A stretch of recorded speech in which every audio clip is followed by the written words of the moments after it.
Hiya, I'm Coach Rob Wilby from Team Oxygen Addict Triathlon Coaching, and we've had a question regarding what the appropriate level of functional threshold power is to ride at for different durations of race in triathlon. So first up, what is functional threshold power?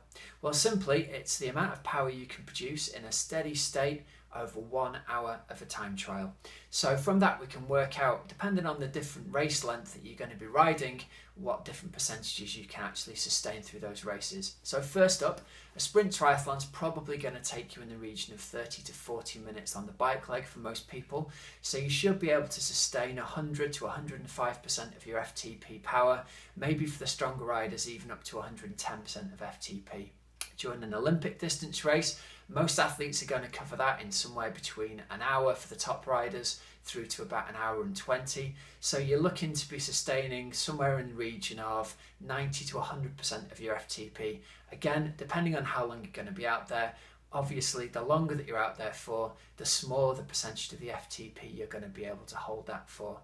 For half iron distance racing, we're looking somewhere in the region of 80 to 85% of your FTP for the duration of the time you're out there. Again, the longer you're out there for, the lower amount of the FTP you're going to be able to sustain.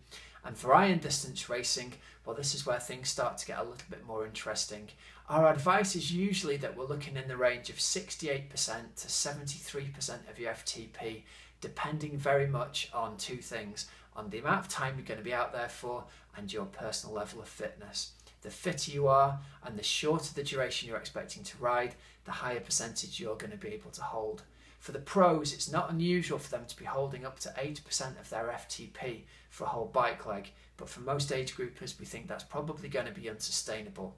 Now, if it's your first race iron distance, what we say is let's err on the side of caution. Let's start at 68%. And my advice is always you want to be doing some kind of race simulation ride, either 3 weeks out or ideally 6 weeks out from your race day, where you're going to ride for about 180 kilometers.